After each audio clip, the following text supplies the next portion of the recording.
Magandang araw po sa inyong lahat mga kababayan. Welcome back dito po sa PNR. At ito nga mga kababayan, Filon, Kongresista versus Marcoleta. Patuloy na inaprubahan ng mga mambabatas ang budget ng ibang departamento. Nako. Yan mga kababayan ang ating aalamin at bibigyan ng komento mula po rito kay Inday Chika. Nasa description po ang full video link ng video ito. Subscribe na po kayo. Pero bago po natin simulang talakayin at bigyan ng komento ang video yan, eto mga kababayan, si President Bongbong Marcos Jr. ay may bagong pahayag.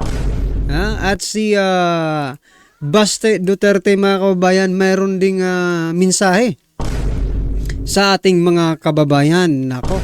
Eto mga kababayan, simulan po natin kay President Bongbong Marcos Jr. Eto po. Eto po ang sabi mga kababayan, maraming pangangailangan ang bawat isang Pilipino. Ginagawa namin lahat kahit papano. Yan mga kababayan ang balita mula po ito sa News 5 11 hours ago. Muling iginiit ni President Bongbong Marcos Jr.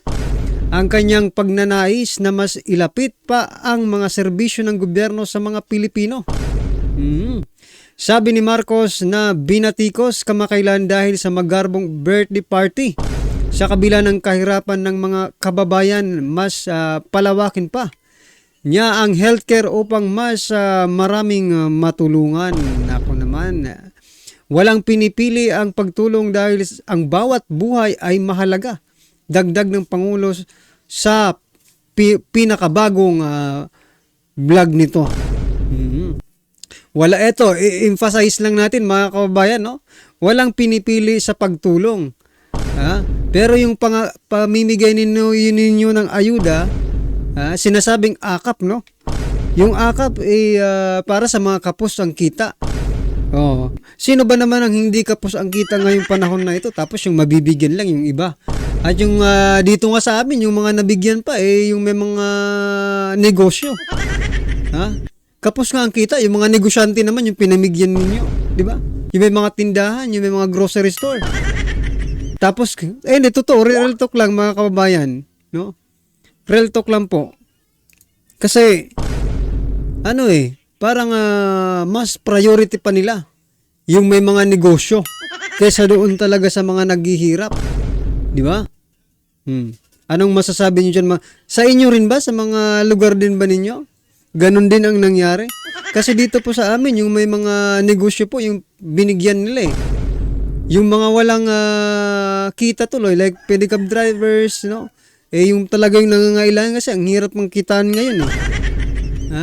Pero yung binigyan tuloy nila, yung may mga tindahan. Ako. Tapos sasabihin nyo, walang pinipili. No?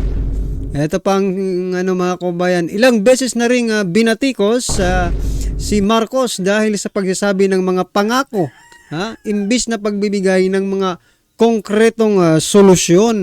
Nako. O nga naman mga kabayan, puro pangako lang eh. There is no concrete solution to each problem or issue na kinaharap ng ating bansa. Kung bagay, parang yung flood control project mga kababayan, no? Hindi po siya sustainable kasi patsi-patsi lang yung ginawa nila. Pero ang pondong ginamit ay bilyones araw-araw. Diba? At isa pa itong birthday. Itong magarbong birthday mga kababayan. Diba? Sinasabi nila na hindi sila gumastos dahil sa yung old friend nila ang gumastos. Hindi ba ito maging kasi kasalanan po yan bilang isang na tumanggap ng isang indirect or direct di ba? Gift. No gift policy po ang gobyerno natin. Dahil baka yan po ay maging dahilan, no? O parang bribery na rin yan. Di ba? Parang sinuhulan ka. In the future, pag ako ang humingi ng tulong sa iyo, tulungan mo rin ako. Di ba? Parang ganun yun. Well, mga kababayan, ito. Si Baste Duterte, pakinggan po natin mga kababayan. Ito po.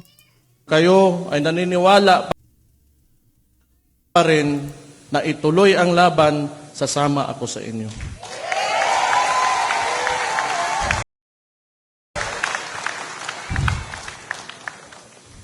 Kung gusto talaga natin baguhin yung bansa natin,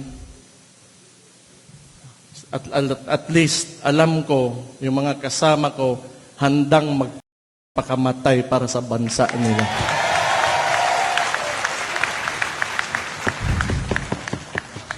Yun lang ang kailangan ko. Kahit konti na lang tayo, basta alam ko lang yung kasama ko, yun din yung nasa puso at isipan. Wala akong problema dyan. Ubanta mga matay tanan kung patyon ta nila, pero usara ang nastong kasakasing ugunahuna ang atong nasod ang mahal nating Pilipinas. So yan mga kabayan, iba talaga pag Duterte ang nagsasalita, no? Kitang ang ramdam mo parang hindi singaw, ha? Mula sa puso talaga mga kabayan, hindi po galing sa nguso. Di gaya nung speech ni Speaker Romualdez dyan sa kamera, di ba? Binabasa na nga, di ba? Hindi na nga mula sa puso, hindi pa ginagandaan yung pagbasa. Kaya masasabi mo talagang hindi sincere. Well, anyway mga kababayan, eto na. Sama-sama, sabay-sabay po natin pakinggan. Panoorin at bigyan ng komento ang video ito. Eto na po. How many agencies of government today are subjected to notice of disallowance? Do you have a number? How many agencies today? With all due respect to the Before honorable, But that is a question I will leave.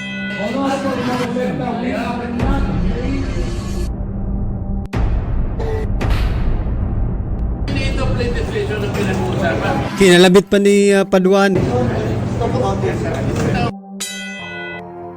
Ang susi, tungkulin, at ang poder ba na ito ay kanilang Yan mga kababayan, pakinggan po natin itong si Sir Ted Filon.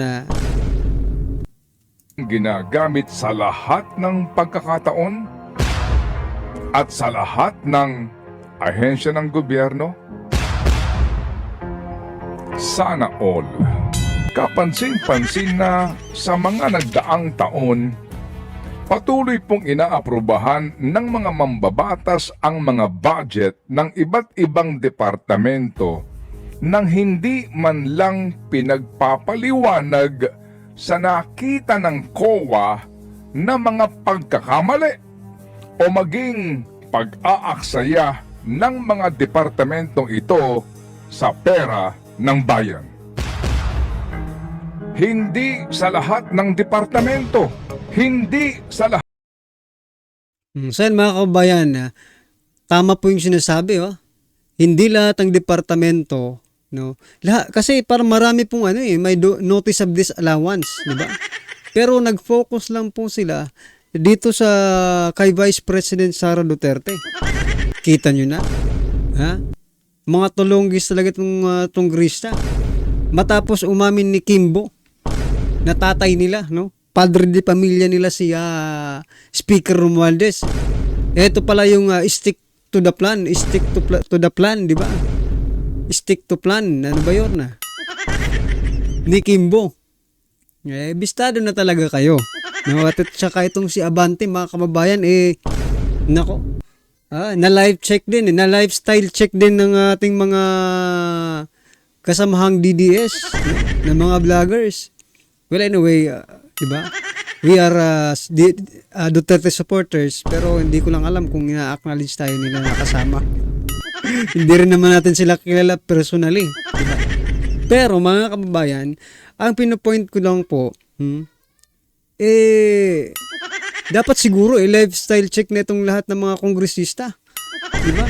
Para magkaalaman na kasi may mga kumakalat na mga picture, no? Na napakasimple pala ng buhay ni Kimbo nang hindi pa siya kongresista. Pero nang naging congresswoman, aba mga kababayan, dinaig pa si Pacquiao. Buti nga si Pacquiao may source of income. Diba? Aside of pagiging senador, mayroon po siyang boxing, diba? Si Kimbo, teacher, hindi naman siya teacher na Kung pure na kongresista na po siya. Ibig sabihin mga kababayan, saan ang gagaling itong kanilang mga kwarta?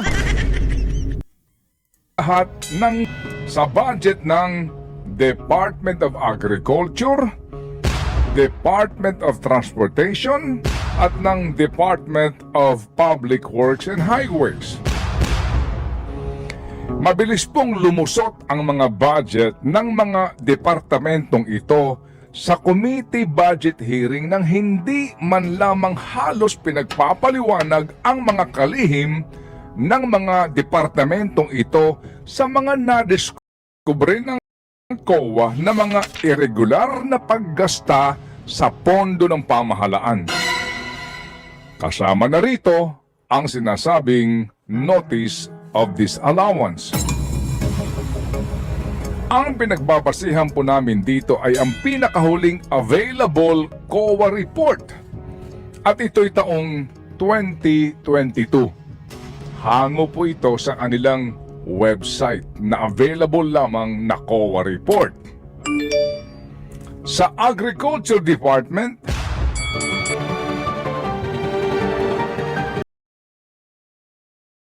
Aba, mga kababayan, meron din palang notice of disallowance ang agriculture. Sino bang naging sekretary natin simula ng maupo, di ba? Di ba? Si President Bongbong Marcos Jr. May notice of disallowance din pala. Bakit hindi tanungin ng mga tonggristang ito?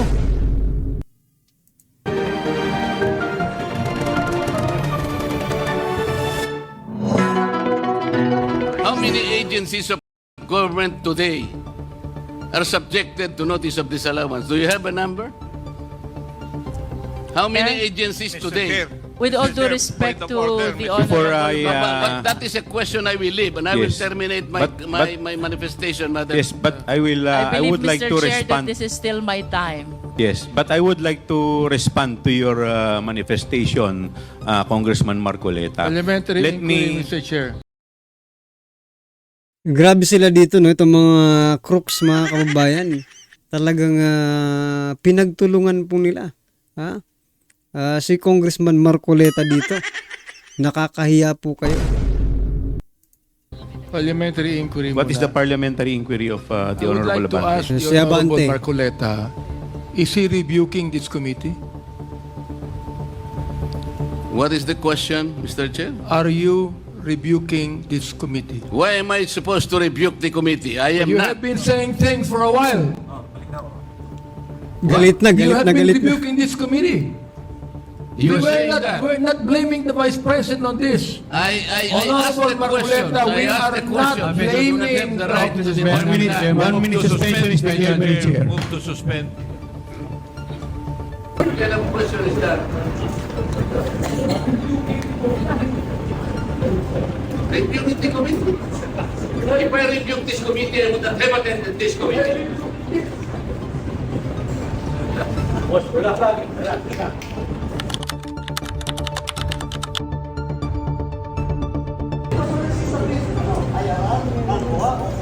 Ito, tingnan niyo si Paduano. Tingnan niyo yung mga crooks, mga kababayan. Sino nag-establish? Wala nga prior determination. Suntukan na lang Ang lino pa naman.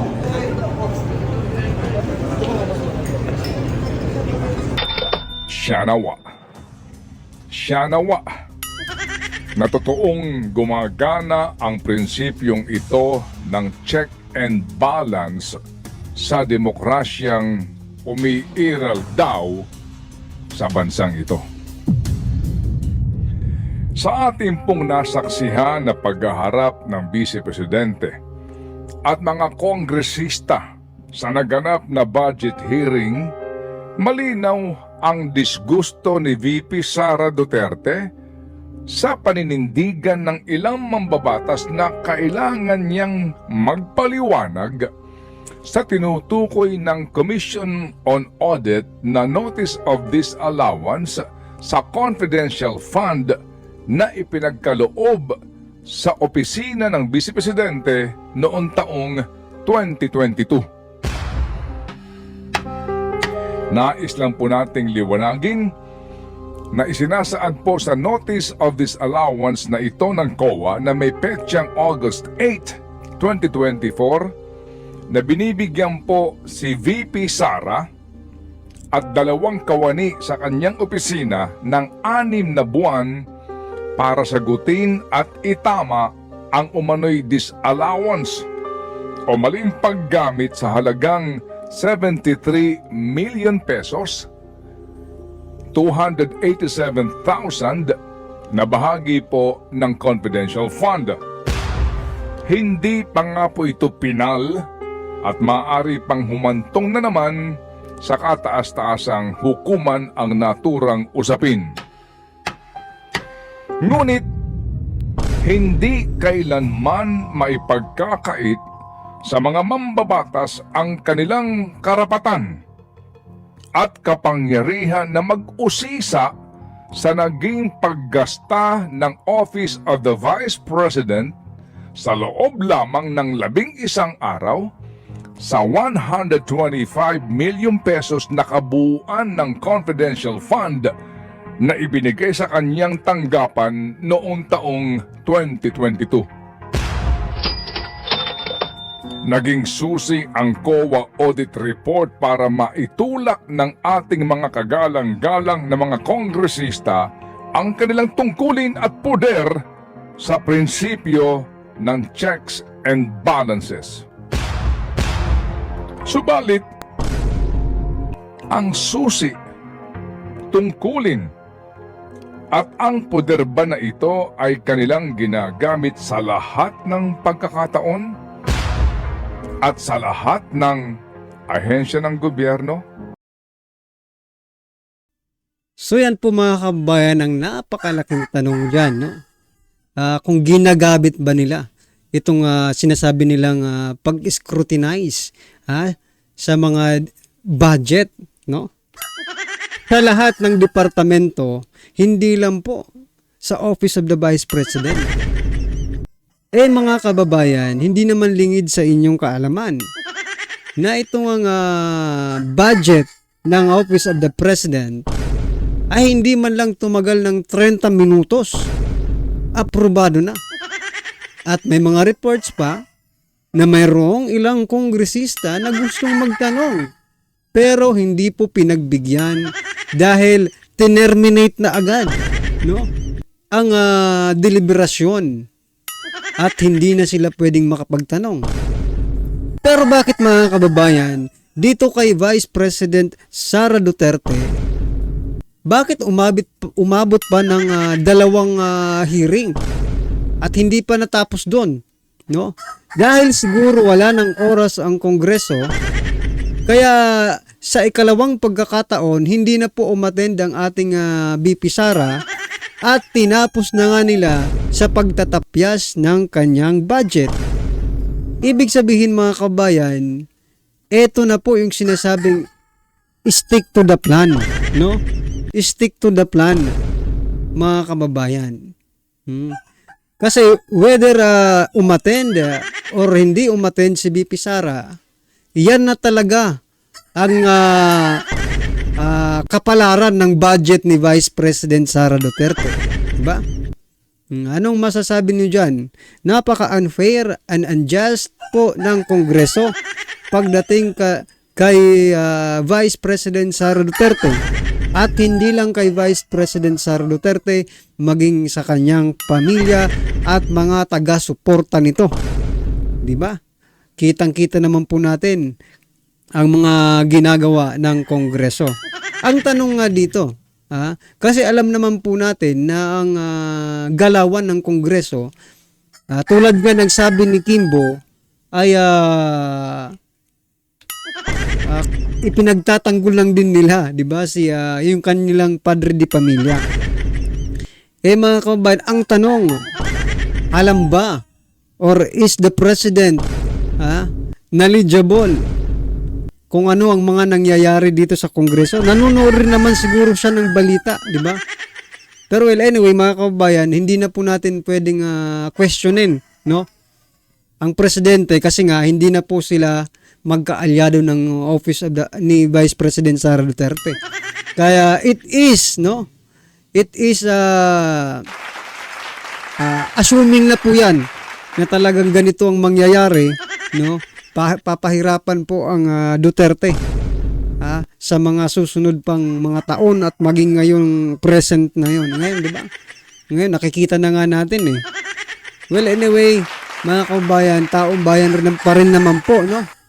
Ang mahalaga po ay ang public opinion kasi tayo po ang nakaka-experience ng totoong sinasabi nilang pagbabago.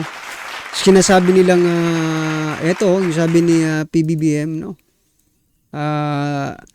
Ginagawa nilang lahat kahit papaano, no? Ibig sabihin kahit papaano, mga kababayan, parang hindi pa yun 100%, 25 or something percent lang yan, di ba? Kahit papaano, hindi pa nila pino-full force yung kanilang effort, no? Para tulungan talaga ang bawat isang Pilipino. Well, anyway mga kababayan, ano man po ang inyong reaksyon, komento or kritisismo sa video ito, i-comment na po sa baba para at least alam po ng ating mga kababayan ang inyong opinion. Maraming salamat po.